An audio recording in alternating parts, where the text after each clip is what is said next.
Hello, everyone. Welcome to Snap Take. This is Glazer of Snap Judgments, the official Marvel Snap Zone podcast. Good morning. Today, we have a giant breakdown on Mirage. I think Mirage is one of the more interesting cards released recently, and I want to give a breakdown of how I think she works, where I think she works, what's good about her, what's bad about her, and end with a recommendation on whether you should buy. This is a new format for this type of video. Let me know what you think down in the comments for it. We are also going to go over Thanos and Master Mold, since those are in Spotlight caches with Mirage, and you have at least the potential to buy them. That's today's video. Hopefully you find all of this stuff interesting. All right. Before we go any further, I'd like you to subscribe. The reason is we provide you at least 2 brand new decks every single weekday. Decks you're not going to find anywhere else. Decks that keep you ahead of the meta, help you get infinite, help you reach infinity. And if you want to hit infinity, make sure you check yesterday's videos. We have this giant statistical breakdown on that. We help you achieve your goals in Marvel Snap. Hit that sub button, like, sub, comment. Help us out with that YouTube algorithm. We'd really appreciate it. Further, we are doing the single biggest giveaway, I want to say, as far as I can tell, in the absolute history of Marvel Snap. Next month's season pass is Dakin. It comes with all this stuff. We are giving away, we are up to 6 season passes. We're bordering on 7 season passes we're giving away because we started with 5 and we're giving away an extra one for each 200 subscribers. We're at above 300 now, so looks like we're going to be giving away at least 7 season passes. Tell your friends if you want more season passes to be given away. We've got 3 winners getting Marvel Snap Zone premium subscriptions. That's great because Den is doing live group coaching there. Den is a legend in the card game. Coaching from a pro like Den goes for 50 to 100 an hour. You get 3 of our winners are going to get that completely free. And we've got 1 grand prize. That's the $75 Death Becomes Her bundle. That bundle comes with enough progression to get a Series 5 card. It's one of the best values in all of Marvel Snap. Check it out. All right. We are also, to enter, I need you to hit subscribe on this here YouTube that you're watching this on right now. Follow, like, and retweet the tweet that is at the top of the description to this video, and reply to the tweet with what content created you'd like to see on our podcast. That's it. You do those 3 things, you're entered to win. An announcement will be made next Monday morning at 8 a.m. for the winner. We are on to our new card. It is Mirage time. Mirage is a Series 4 card, which means she costs 3,000 collector's tokens. You can also obviously get her from a Spotlight cache. We'll talk more about that later. She is a 2/2 with the ability copy the lowest cost card in your opponent's hand into your hand and give it 2 power. A lot of people are saying this makes her a 2/4. While that is somewhat true, you're only getting those extra +2 stats if you play the second Mirage.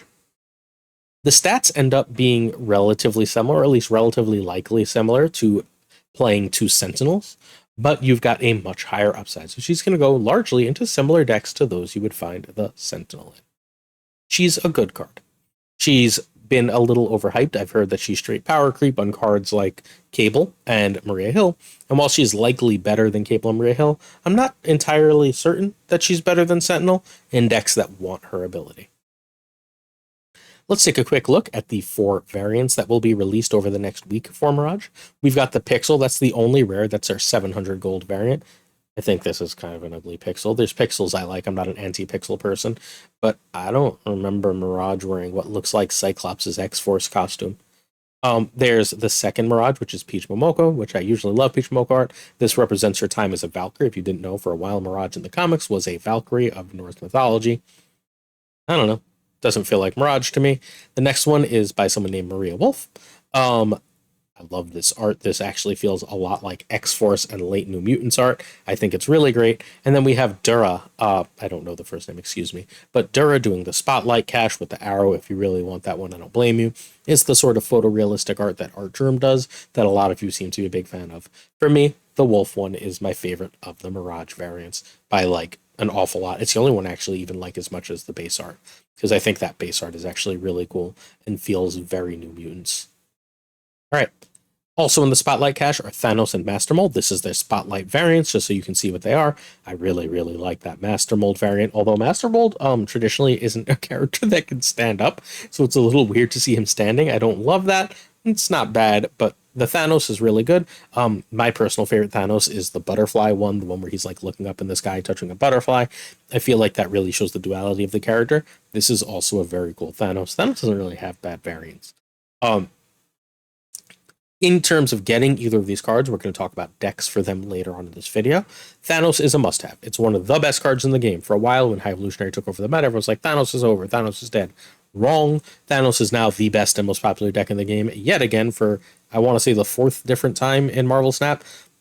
Thanos is incredible, unless he has somehow changed. He's always going to continue to rise to the top of different builds, especially as the meta shifts around him. Thanos is a card that you should be going out of your way to get where possible. That said, the other 2 cards in the Spotlight Cache are 4,000. I would argue that Big Bads are the best thing to get from Spotlight Caches because the only other way to realistically get them is to spend 6,000 tokens. However, you almost always want to be buying 4,000 token cards, and I would assume Master Mold is coming down soon.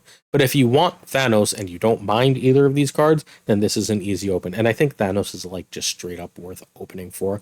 The card is so freaking good. We're going to look at a list for both of these later. I'm incredibly hyped by this Master Mold list. It is the best Master Mold list I've ever seen. So we'll get there relatively soon. Let's keep going. Now, a lot of people, as they talk about Mirage, are acting like she's going to slot in every deck. I don't think that's accurate. And the reason why is the competition in the 2-cost spot. I didn't even include everything here, like Sentinel belongs here. You can see Maria Hill go here. Those are cards that I think she compares favorably to. But this is a big list of cards that I don't think she necessarily compares favorably to. I don't think in most decks that want one of these cards, I'm playing Maria Hill over these. Angela, and anything that has ways to abuse her, gets too much power to be replaced by Mirage. Zabu, if you're running 4-drops, is a must-play.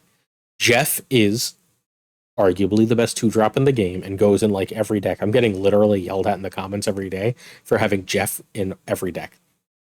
Jeff probably belongs in almost every deck. He's too versatile to not have. He lets you win games that no other card does.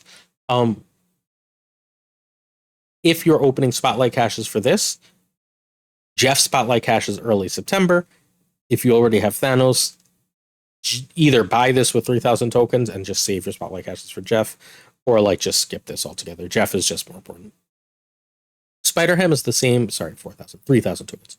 Spider-Ham is the same 3,000 tokens that Mirage is, and I think Spider-Ham is just better.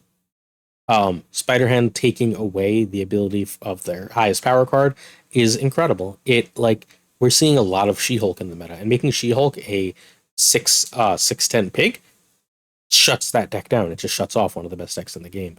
Hitting a Spider-Man or Professor X ruins Lockdown Stay. Spider-Ham is still really good. I think that that's probably the closest card in decks that you would run Spider-Ham. You can argue that perhaps you want Mirage there, but that's the closest comparison in terms of sheer quality in terms of a good stuff deck. Goose is too important for things like Surfer decks to run Mirage.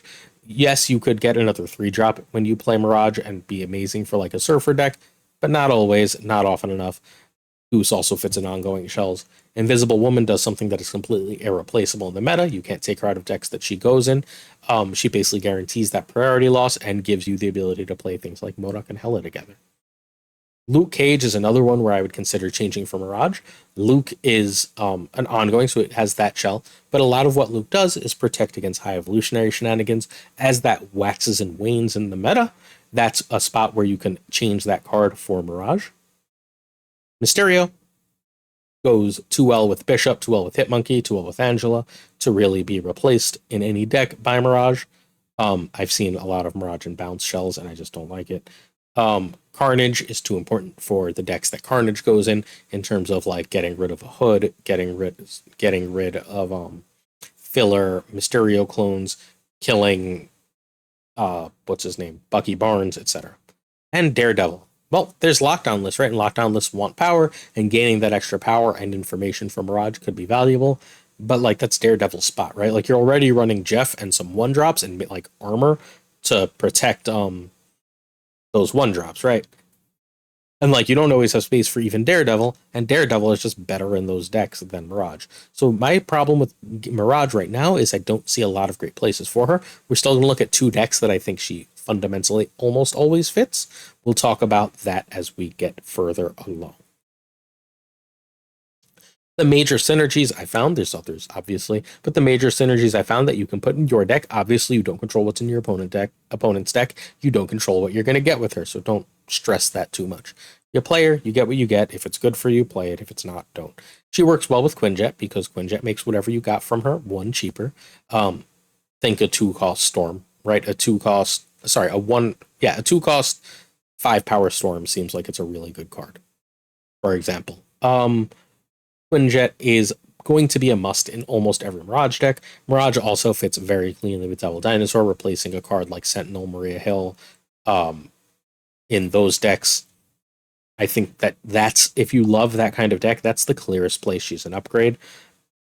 But I've mostly cut in my Devil Dinosaur decks that 2-drop enabler spot. So a little bit here or there.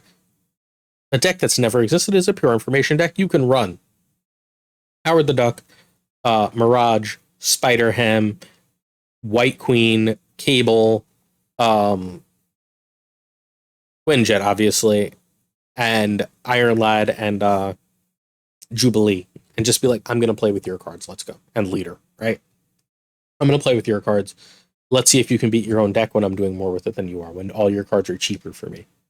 I don't think that's a real deck, but it seems like it's really fun and worth building. So eventually down the line, I'm probably going to get this card. I am game complete. As a content creator, I feel like it's at least partially my responsibility to keep up on the meta that way. I don't know if I'm buying Mirage, full disclosure. We'll see how many tokens they give back on weekend missions and so on. But like, information decks might be a cool thing to do. Moon Girl Double Up has recently risen to the top of the meta, thanks largely to the magic buff. I think these decks are a decent home for Mirage. If you're running Quinjet and your Moon Girl Double Up, whatever you get doubled by Moon Girl, costing 1 less, seems pretty freaking good, right? Like, that does seem like a reasonable thing to do because it's got the +2 power, and that feels like a solid way to win games. And lastly, she's not a terrible card to throw into Lockjaw. She's very likely to get you something else to throw into Lockjaw. The problem with her in Lockjaw decks is she's something that comes back up out of Lockjaw. And again, in Lockjaw decks, is she really better than Jeff, who can both go into Lockjaw and when it comes out of Lockjaw, get out of the way? Hard to argue yes, right? We are going to feature 2 of these decks. If you have interest in more of them, come find us on the Marvel Snap Zone Discord in the podcast chat with the host section. I will happily build you any of these other decks if you have interest. Just come join us, chat with us. I got you. The first deck we're going to look at is Fazer's Fury. This is a Devil Dinosaur and size deck. This was running Enchantress and Jeff. I replaced Jeff with Mirage. I still think Jeff is better, full disclosure, especially with Lockdown all over the meta. I think Cosmo is better than Enchantress right now for this particular deck because, well, you're running 4 important ongoings in Devil Dino, Darkhawk, Zabu, and Quinjet, so you don't love turning those off with your Enchantress. Plus, Coulson can grab you an Enchantress. This deck is fairly simple. You want to get Korg or Quinjet down, play Mirage, play Zabu, then play Rock Slide into into Fury or Darkhawk, into whatever combination of 6s and 5s you want. You can play a 5 if you've got Quinjet out. You can play a 6 on 5, right? Or you can just drop Devil Dino, and then you can go something like Darkhawk and Iron Lad on turn 6, or play one of your other 6s, or drop your Devil Dino. Then note that none of this includes playing Mirage, just like none of this includes playing Jeff. Really, these are filler cards for your curve. They're ways to make sure that you have something to do early. You really, really want to see Zabu. I might even argue that America Chavez is better than Mirage in this deck, better than Jeff in this deck. It's close, right?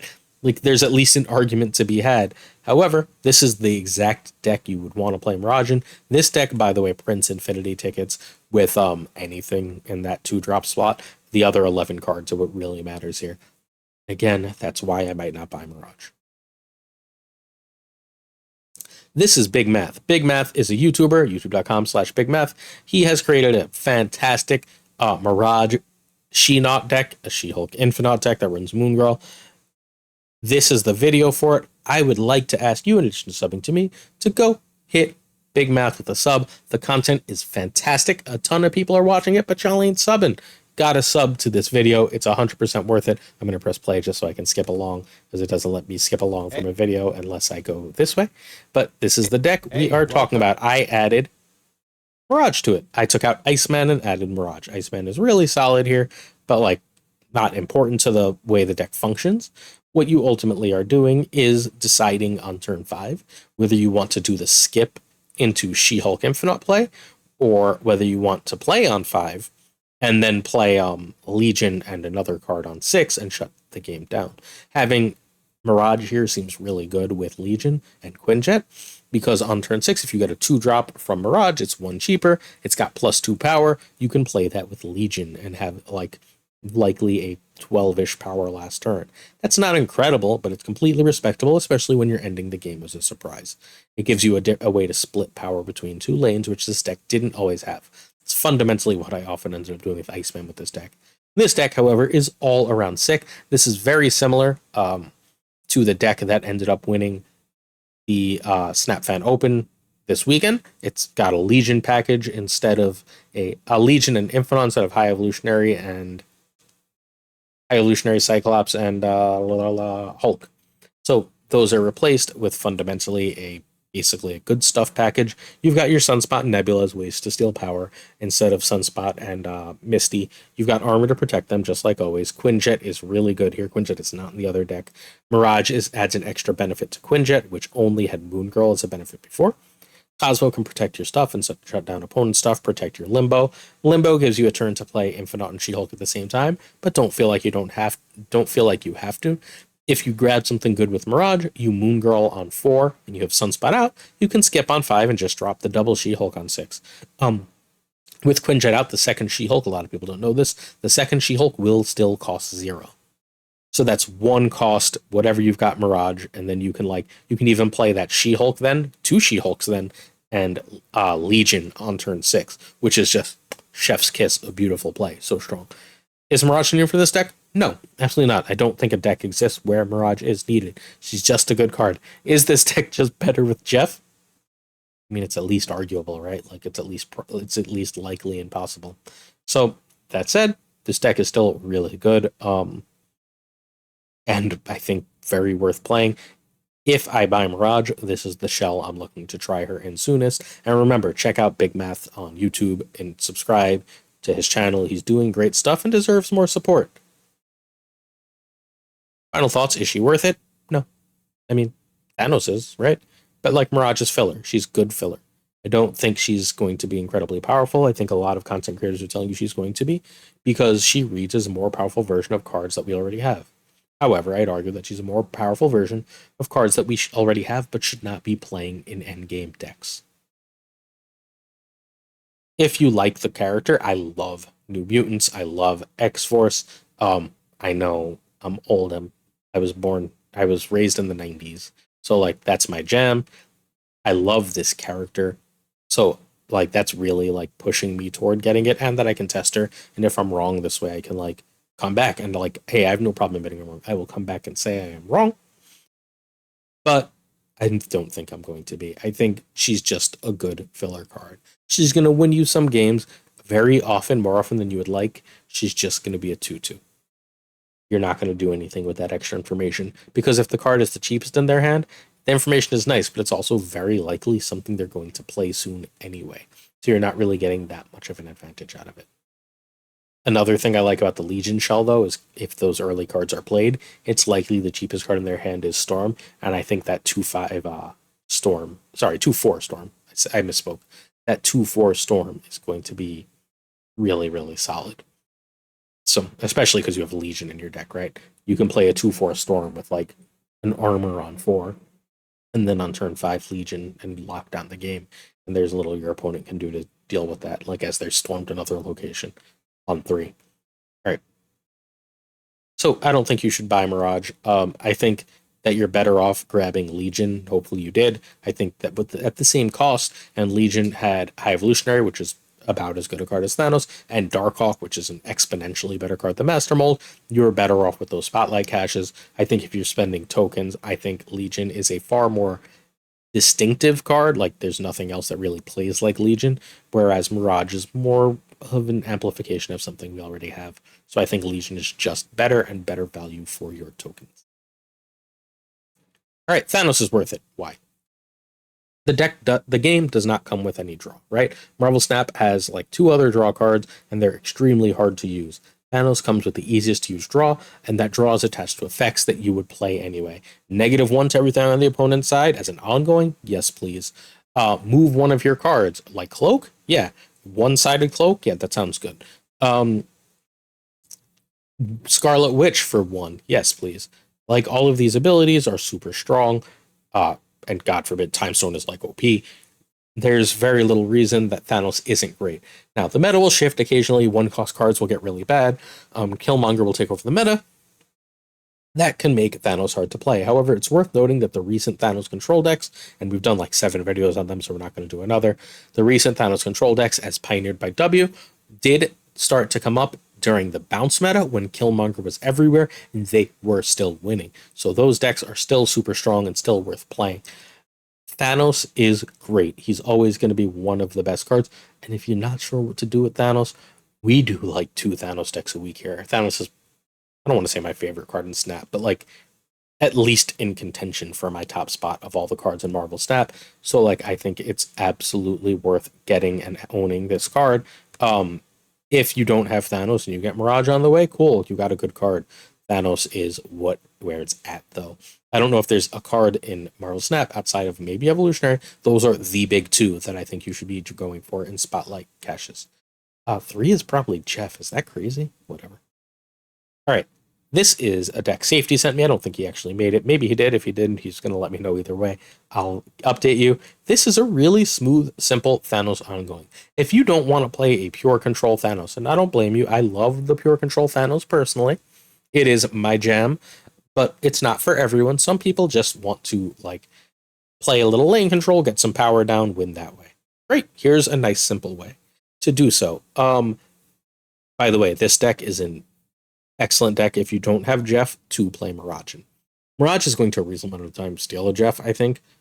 So I think that that's a decent way to go if you don't have Jeff and you happen to get Mirage with Thanos, but neither here nor there. I think the other cards are necessary. Jeff isn't an ongoing and either it's Mirage. So that's why one can replace the other.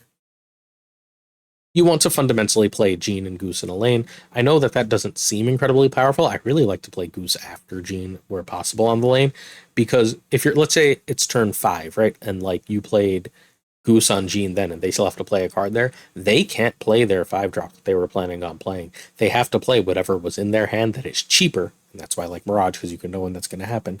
Whatever in their hand that's cheaper in that Jean lane. It's super cool. I know Jean's a Series 5 card, but I feel like it's because of when she came out with Spotlight caches. She's a Series 5 card that a lot of us have. Again, I told you how to replace Jeff, right? Oh, also, if you don't have Mirage, I mean, any good 1 or 2 drop, Ant-Man works perfectly fine here. Ant-Man's a really good card in this kind of deck. You can even throw in Valkyrie. Valkyrie works great in ongoing decks. In a Jean lane, Mojo is phenomenal. The lane basically always gets filled on both sides. That's a 2/8. 2/8 is stellar. If you Spectrum on the last turn, that's a 2/10. Crap. I mean, you got Thanos' stats out of Mojo. Armors to protect stones, but really just because it's an ongoing and this is an ongoing deck, protecting stones is nice but not pivotal. Mostly nice for Mojo. Jeff helps you fill that Jean lane or boost Professor X. Mr. Fantastic helps you boost a Jean Grain or Professor X lane. Cosmo stops bullshit. Enchantress and Rogue are bad for this deck. Feel free to make them not a threat with Cosmo. The deck is largely built around Jean and what Goose, Mojo, and Jeff do around Jean. Blue Marvel gives a pump to that lane unexpectedly. Devil Dino helps you go tall in another lane.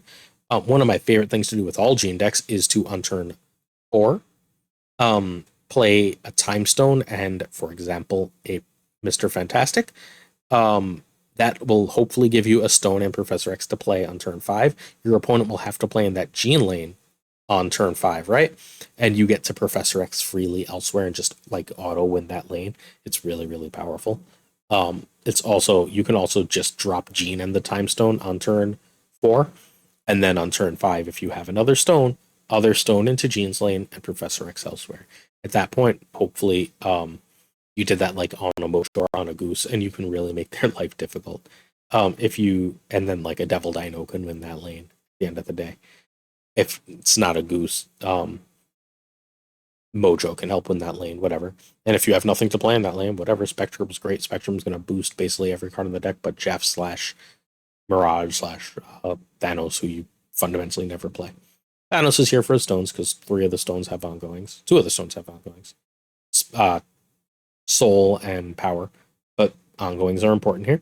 And Professor X helps you steal a lane with Gene. This deck is really, really simple and really, really smooth. This is the easiest to play Thanos deck I've ever played. It's not as high win rate as the W decks, but it is a high win rate, powerful deck that you should absolutely try out. Master Mold has potential. So Ronin decks have long been almost a thing. They're hard to play, right? Like, you don't always want to give your opponent cards. Your opponent having cards is generally bad for you. Then they can play those cards. And if they can play those cards, then Ronin gets less powerful. Master Mold puts cards in the opponent's hand that are difficult to get rid of without discard effects. I think Master Mold's about to get worse in the meta because with Dakin coming out, with X23 coming out, we're going to see a little spike in discard effects. But for now, Master Mold has potential. I bought this card for 3,000 tokens. I regret it a little bit. I don't really love most of the decks until this one that we're going to talk about. I think this deck is legit. This deck is super powerful. It is from Pigpen, HS Pigpen, over on Twitter. This is a phenomenal person to follow. It's an old Hearthstone player and a really, really nice person that I greatly enjoy. Hey, Pigpen, hopefully you're watching. This deck is awesome. Like, absolutely awesome. So it has the Storm Juggernaut to win a lane, right? But it has like magic nonsense to help you win. Note the like whole little surfer package here. But what it really wants to do is like magic into Wave, into Sarah, into like Ronin, into Mystique, and like Storm, and then you close down that magic lane, or like you can spend your last turn on dropping Master Mold and Maximus. That is 3 whole energy if you have Sarah out, leaving you 3 for Surfer. And now you've got 11 power plus like whatever, plus all the power you're powering up on Ronin. You've got an extra turn for all these shenanigans. You can stop them playing big stuff with Goose, but you can still win that Goose lane really, really easily with Maximus or Mystique. Or Juggernaut. You'll note, hopefully, that Wave acts as basically a Professor X for a turn on that Goose lane. If you do that toward the end of the game, there's nothing an opponent can do about that. Excuse me. There's nothing an opponent can do about that at all. This deck has so much cool synergy. It is so powerful. It does so many things.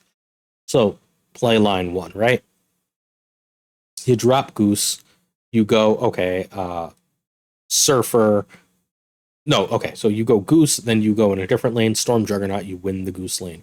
On turn 5, you go Sarah now, right? Now you can play into that Goose lane more easily than they can. You drop whatever, Surfer and Maximus. Cool, enjoy your win. You can also just play Ronin on 5 and lock down a lane, then play Mystique into that Goose lane to win another the next turn, and you can play Mystique with Maximus, or you can play Mystique with Surfer, or Mystique with Master Mold as a way to power up that Ronin. If you've got magic, you've got more turns to do that. There's an absolute ton of ways. If you waved because you were already on 5 because you were already winning that Goose lane, like, what are they going to do? That lane is locked up. Unless they have Doom, that lane is now like over and won for you. Enjoy your victory, right? Like, you play on turn 5, wave into that Goose lane and Master Mold that Goose lane. Now you've got a turn, they can play 1 card, you've got a turn 6 Ronin wherever you want it. The Goose lane is 1, and potentially the Storm Juggernaut lane is 1. Like, your opponent has nothing they can do at that point. This deck has amazing lane control, and Ronin works so well here with both Maximus and Master Mold. I know that Safety cut Wave for Gene. He likes Gene better in this deck. I don't think there's enough cheap stuff, despite Goose's presence, that I really, really love Gene here, but I understand what he's going for. I think this deck is super strong, no matter what you do with that Wave spot. I personally have found great success with Wave. This is the first Ronin deck I found any real success with. I think mixing it with Surfer is a stroke of genius. This deck has won multiple, I think 3 Infinity tickets. Like, this is on the thumbnail for today's video for a reason. This deck is sick. You should try it out. All right, that's today's video. It was a big one. I hope you were entertained. I hope you liked, sub, found value, and I'll see you later today for 2 regular awesome decks. Peace.